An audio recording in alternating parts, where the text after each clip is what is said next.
All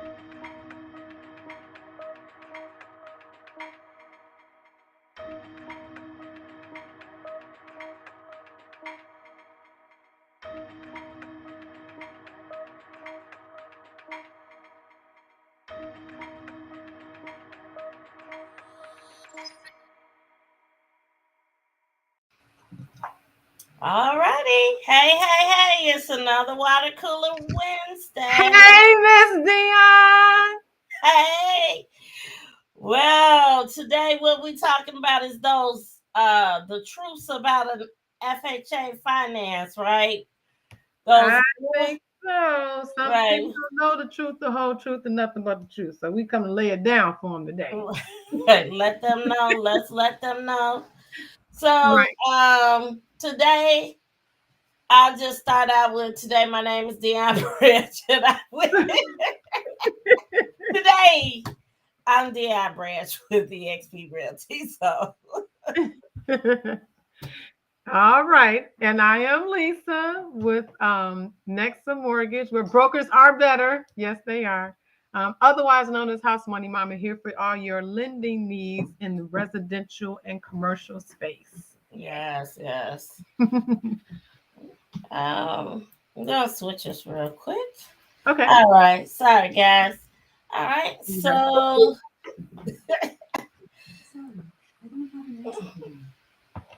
did you happen to hear Alexa? Uh-uh. No. Okay. Alexa talking. Yes. Alexa, get off our show. Is this not? I know you think everything is about you, but this time it's not about you, Alexa. Exactly.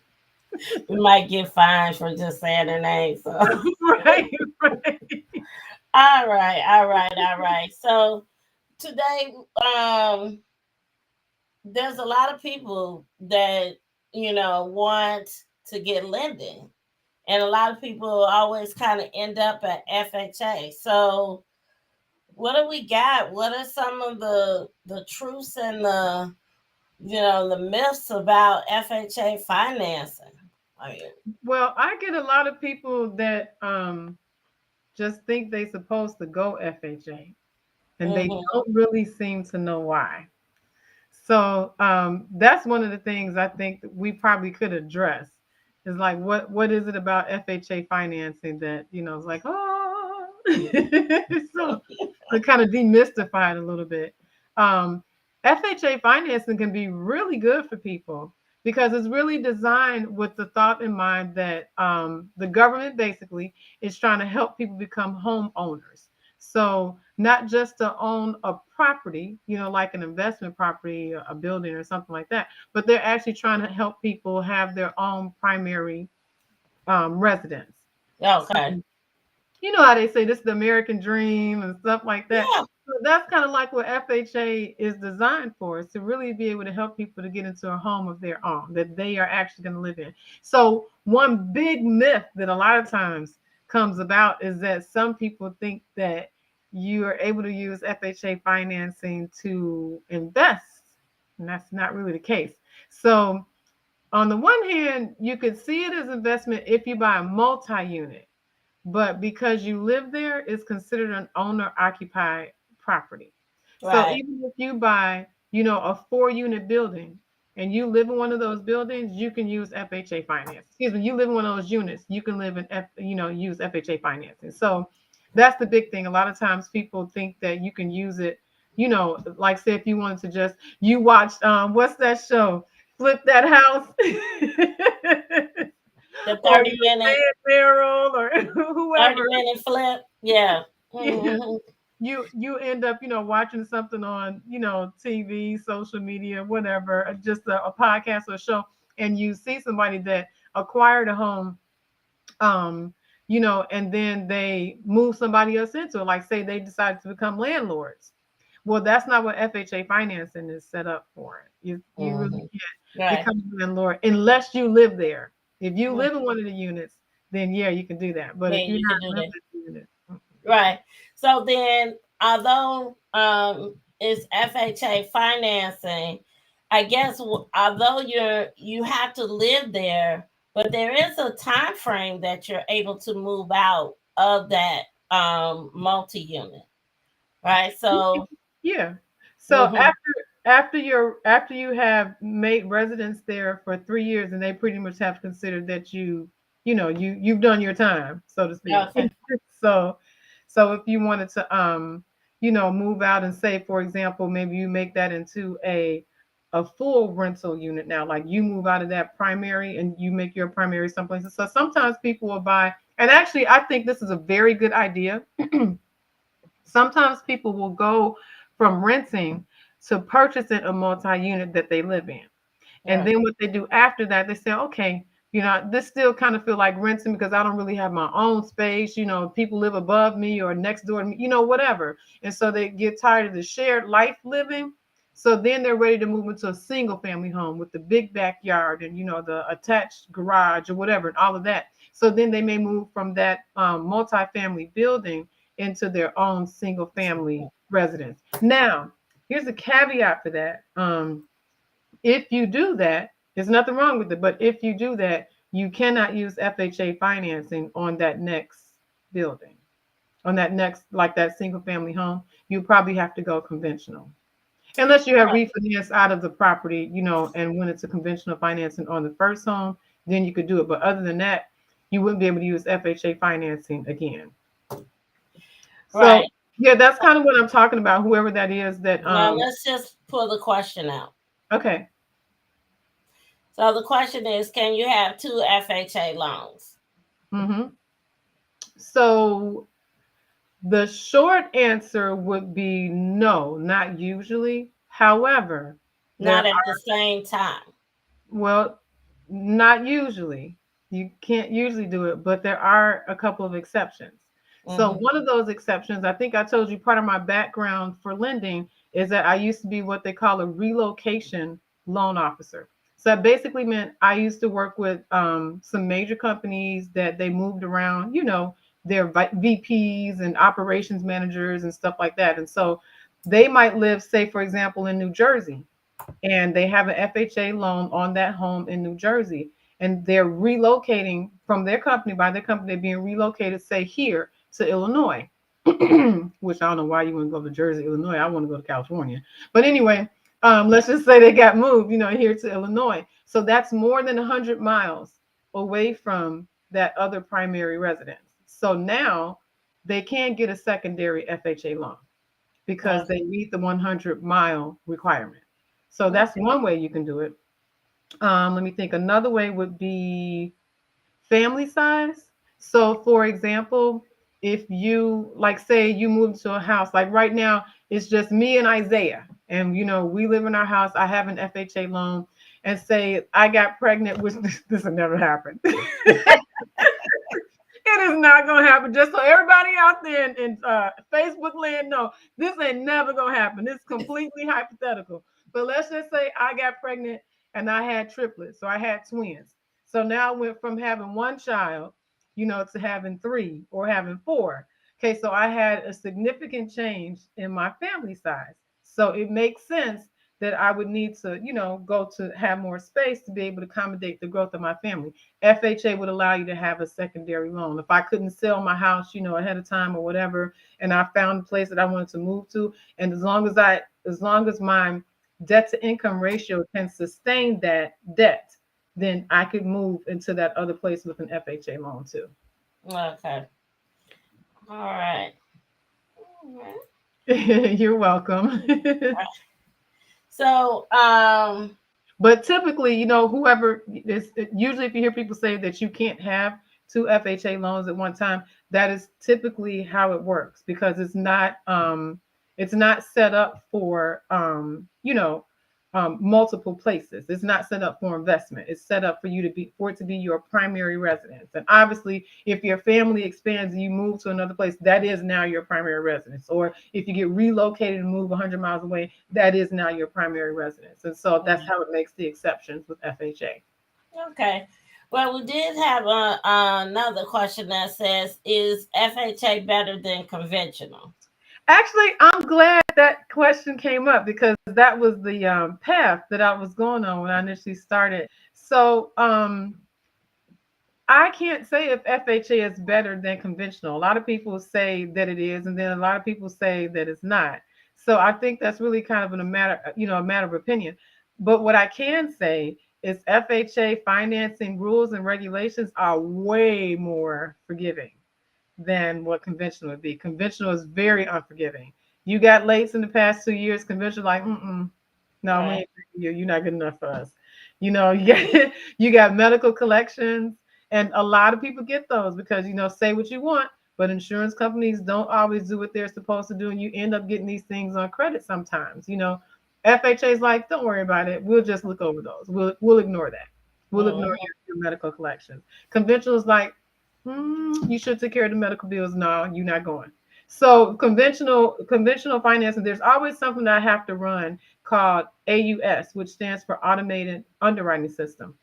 And those feedback results that it gives me is really what kind of drives the transaction. So for conventional, if I put a file in, like say for example, this got late, this got medical collections, that's got a repo, whatever. Conventional is going to analyze that file with the AUS system. It's going to say, we do not like this file.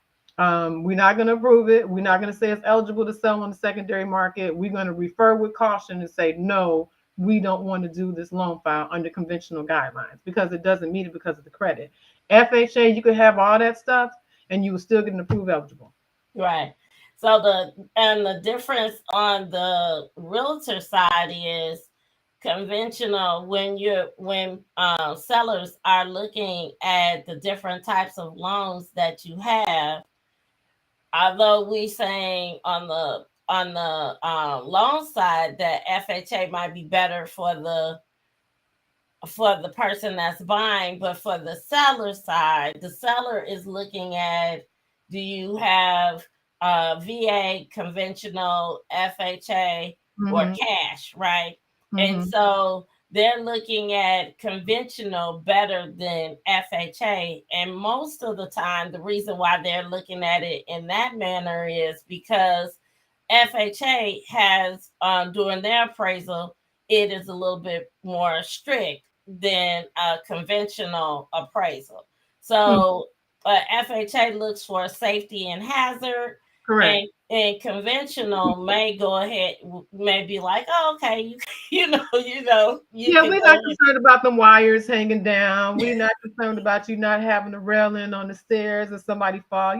Hey, you're just gonna have to deal with that. You're That's right, why right, you have better credit, so you pay for the more insurance. So, yeah, that's how conventional does. right. So when you're looking at different, so when the seller is looking at it and they have multiple offers, they may take a conventional before they take an FHA. They So may, yeah, yeah, yeah. And but a lot of times, I think if the seller knows that there are some issues, if there are some known issues, and let's just be honest, we're in the market right now where we're seeing that sellers have these homes that they're selling, and there are some issues with the houses. yeah, They're older, a lot of these houses been built in the 1950s and 70s, whatever, which is nothing wrong with that. But over time, just like anything else, there's going to be some level of deterioration. So you have sellers that's like, well, look, I already know if an FHA inspector come out, they probably gonna say X, Y, and Z, and we right, ain't about to fix it. right, So instead of dealing with that, they may want to say, okay, well, let's just go with conventional finance because we think it'd be easier and quicker, to get the loan file to go through because of the appraisal. Now, right. I've actually done because I want to put a stipulation on that. Well, a caveat. I've actually done FHA loans that have closed in 15 days. Hmm. So as far as the speed part, no, I wouldn't agree. Because it depends on how the file is set up and if the property is what it's supposed to be. This in this lady's case, she had a really nice property. There were no issues. We got the appraisal back like in about probably 5, maybe 6 days. And we got her closed in 15 days total. So it, Yeah, it doesn't take longer. That's a myth now about because back in the day it did used to take 45 to sometimes 60 days to get an FHA or VA loan closed. VA still they slow as molasses. You can't do nothing to hurry up those appraisers on VA loans. You cannot. They all 85 years old and they don't want to do anything outside of their own time frame. So with VA, it's a little more difficult. FHA, you can say, okay, hey, listen, we want to pay a little bit extra so we can put a rush on the appraisal. VA, there is no rush. Yeah, okay. Let's see. We got another question. Let's see what it says. Can you set up your mortgage so that you pay the insurance and taxes separately and that it's not included in your mortgage payment? So, depending on the type of financing, the answer to that question could be yes or it could be no. If it's with conventional, you actually can set up something like that, but usually they're going to look for 20% down, because if you're less than 20% down, there's some different stipulations with that kind of financing. They're going to have the PMI, and so they're going to make a requirement that they pay the escrow. They take everything out of escrow and pay that on your behalf. Now, on the other hand, with FHA, it's not an option. You don't get to say I'm not going to pay the taxes. I'm going to pay the taxes on my own. FHA is like, no, you gonna escrow. Maybe Right. not for you probably could actually get away with not escrowing insurance, but definitely taxes. You cannot get away with that. I'd have to check that to be sure. Right. But definitely with tax. Maybe at one point I thought, and it maybe years ago, What's that that? conventional you didn't have to have an escrow account But it where. depends on how much you put down. It's Yeah, not, okay. yeah, you can't just choose to or not to. It depends on how much you put down. Like Oh, okay. anybody, when I used, again, back when I did relocation, I had more of this because I had more people that were qualified different. So they were always putting 20% down. So they would have the option of whether they wanted to escrow or not, taxes, insurance, or both. They had that option. But people putting less than that down, they didn't have that option. Okay. All right. Well, we have another question. Let's see. Um, Okay. what does my credit score need to be to qualify for an FHA loan? Okay, so yeah, for me, working with me, actually, so I want to answer this two ways. You can, I can actually go down to a 500 on the FHA loan, but going down to 500 means, and that's because FHA itself allows for that through the guidelines. But going below a 580, like 579 to 500, means that you have to put 10% down. And there's some other requirements that you're going to have to meet for the loan as well, going FHA. Now, 580, if you're 580 or higher, then I can still do the loan and you only have to put down 3.5%. That's your minimum required investment is at 3.5%.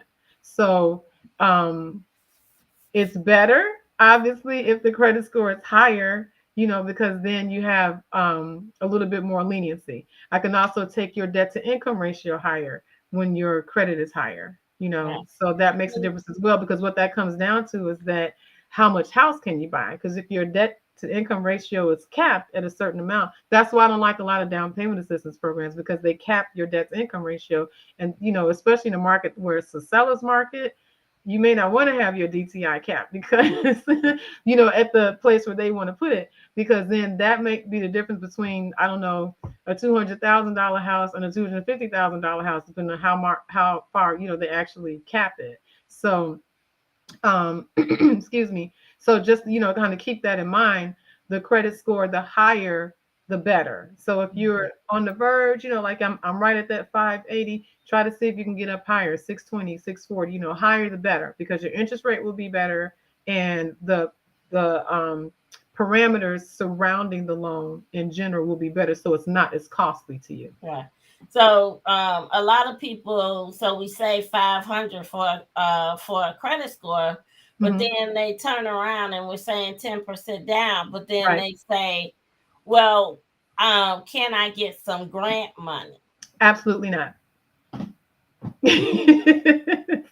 Usually, for any kind of down payment assistance program, you're going to be looking at, most programs I've seen are 640 and higher. I know one that's 620 that you can do, and they'll give you 3.5% down. But I think their interest rate right now is about 6.5 or 7%. I have to check their most recent what do you call it, they send us like these updates on parameters and stuff for their loans and programs, but that's the only one I know that's a 620. Any other place I can think of would be a 640 or higher that you have to have for to get down payment assistance. And again, keep in mind, they do still, most of them are still going to do a couple of things. One, they're going to cap your debt to income ratio, which limits how much house you can buy. So in this market, where in Chicago, a lot of houses are costing in excess of 200,000, maybe $300,000. It's going to cap how much you can buy. It may make the difference between, 30,000 to possibly $50,000 and how much you can actually purchase of a house. And that can make a big difference. Another bedroom, that the area that you really want to be in, those things can make a difference. So that's definitely something to keep in mind, as far as where you would go with that. There's something else I was going to mention too. What are my questions? People like, okay. She said you just answered my question about the interest rate. Okay. Okay, good. So yay. Yeah. So, all right. What other? Let's see. What other myths that we have about the FHA? Hmm. I think that sometimes people think that they have this thing about FHA, like kind of going back to the appraisals. They have this thing that they think that FHA appraisals are going to be so much harder. They're really not harder. They just have more common sense restrictions. If you want to move into a house, then obviously you don't want to move in. They want the house to be move-in ready. Right. They So want. Right. If they're financing the house through FHA, they want to make sure that it's safe for you, so that right, right. So they're providing you a good investment and stuff. So exactly.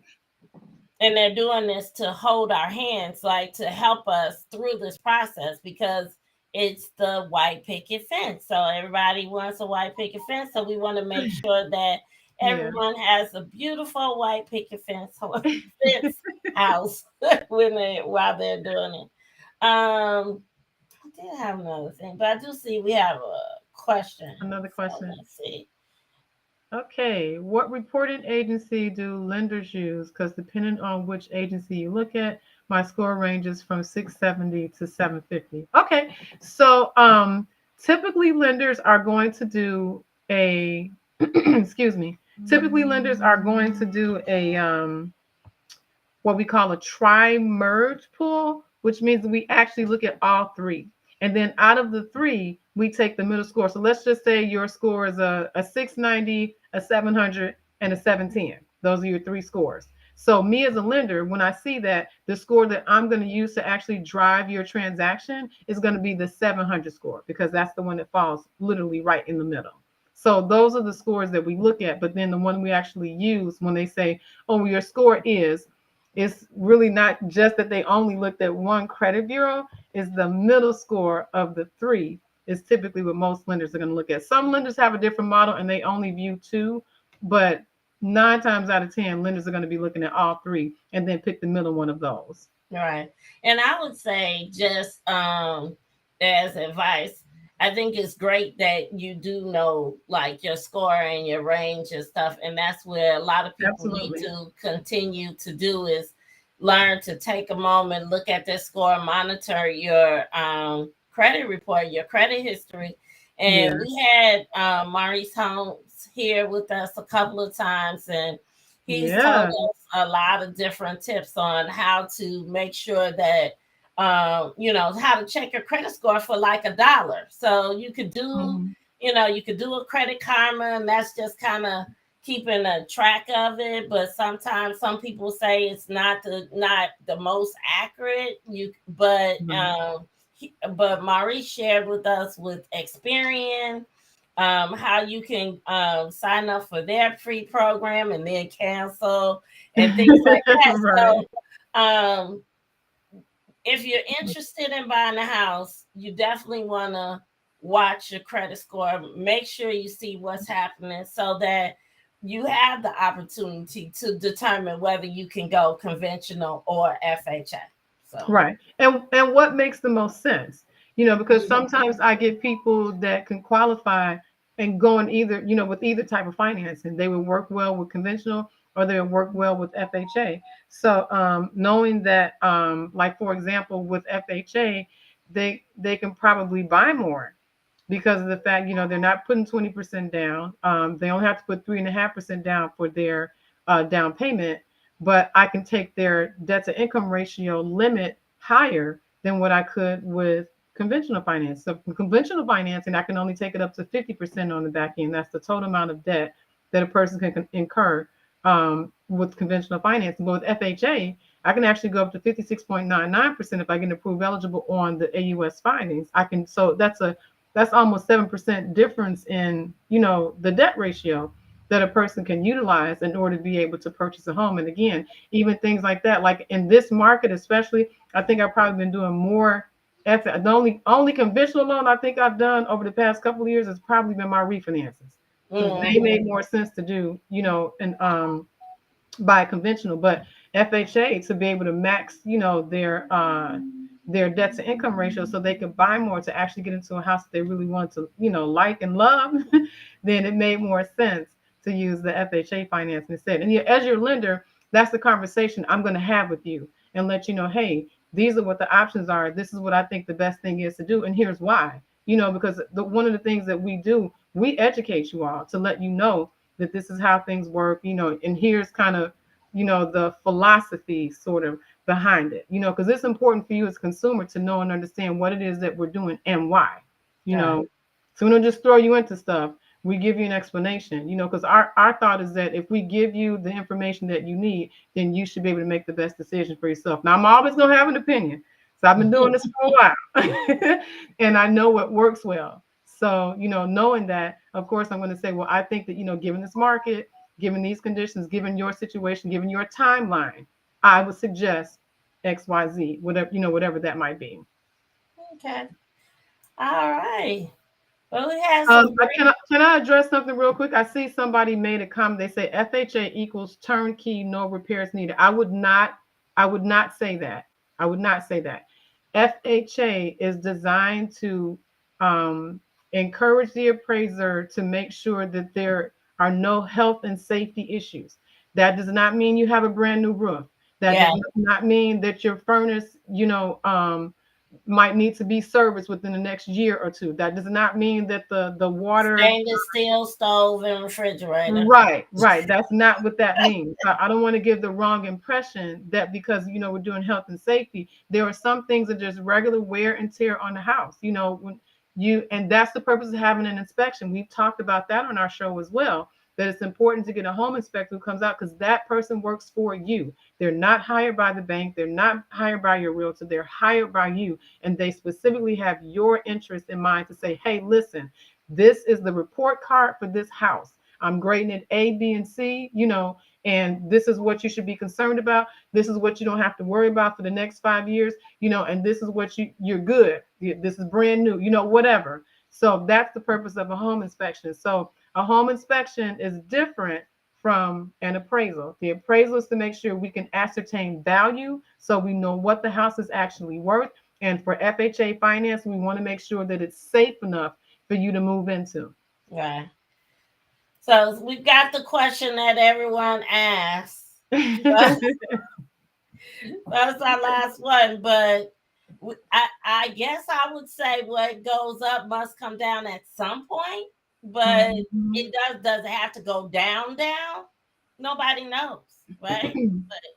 I don't think that the economy, the government is going to want things to go where they went years in the past, and they've experienced that, and so that's why they've done so much last year over the last 2 years in order to prevent it from happening. So, will things calm down? Probably so, and mostly because the interest rate is going up and less people can qualify for some houses. Whereas maybe somebody might have qualified before for 185, and maybe now they're, with the interest rate going up, right? At least they could kind of be down to 150 or something. 165 or something. Yeah, something like that. Yeah, a So difference in what they qualify for.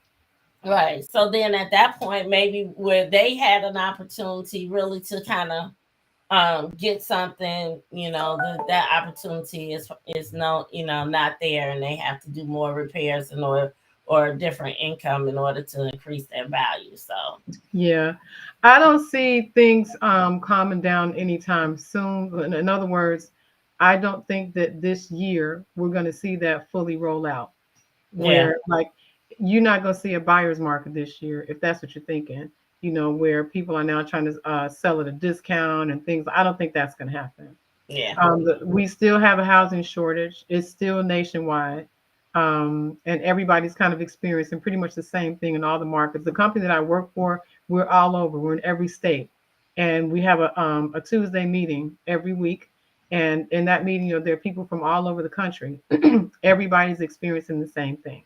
It's Mhm. not just Illinois. It's not just Texas. It's not just California. Like everybody's experiencing pretty Right. much the same thing in their markets. Right. Sometimes I saw that Illinois is kind of uh I guess kind of going down, like the what do you say, the urge of people standing down. 2 years ago during the summertime, people were Mhm. in line at to get the house, and Yeah. they were saying that that has kind of changed, but really it's changed in some areas, and maybe not all. I've been to Oswego in Montgomery, Illinois, recently, trying Yeah. to get one of my clients a home, and it's been tough. So, just so you know, I think it really kind of depends on the area. There's opportunities out here. We still have to be aggressive when we see properties, and Right. when Right. my clients get pre-approved, I take the time, make sure we explain, and we make a plan. And so, how do we execute that plan so that in the end we can actually win, right? Win the Yeah. deal. And so Lisa and I work together, making sure that we submit the best deals for you, offers for you, so that we can actually make sure that you come out successful. So, Right. um, but right now, buyer's market, it might just become a standard market, right? Like at some point, but not a buyer's market like this. Yeah. Yeah. Uh, Definitely. And so we didn't really do a market update today, but there is interest rates are continuously going up. So you guys just need to know, be aware. So that does have an impact on what you're able to buy, what your monthly payment is going to be, all those different things. If you haven't already thought about it, maybe you should consult with one of us, or Maurice, well, probably not Dion so much, but consult with me or with Maurice in regards to should you be looking at some debt to pay off, open up some space in your debt to income ratio, as you're getting mhm. ready for your purchase. Because the Right. bottom line is everybody needs a place to stay. People want a house. And so that's not going to stop. People are not going to stop buying houses. Yeah. So it's really just up to us now as the industry, to be able to provide the inventory that is necessary to meet those needs. So, All okay. right, guys. Good Thank show. you, thank you, thank you. Thank you for joining us this week. We're so excited. We're here every Wednesday. Yay. Um, just for you, answering questions, trying to make sure we bring the best topics to you. If you have a topic that you think that we should talk about, come to Water Cooler Wednesday, drop it in the comments. Say this is Yes, something I want you all to talk about. We'd love to hear your opinion as well. absolutely. So, and I almost did something. Uh-oh. And definitely follow us at our Facebook group, Water Cooler Wednesday. If you want to get started on your pre-approval, or talk to Lisa about what you need to do in order to get pre-approved, There we go. here, There we yeah, go. right. So you can definitely give her a call, and maybe you skip Lisa for some reason, Do and you not skip already. me. Right, don't skip Lisa. But if you do, that doesn't mean you can't work with me. So just go ahead, give me a call, and we could go ahead and go out and start looking. So uh, we appreciate you all. Thank you very much. Goodbye. Have a good night, everybody.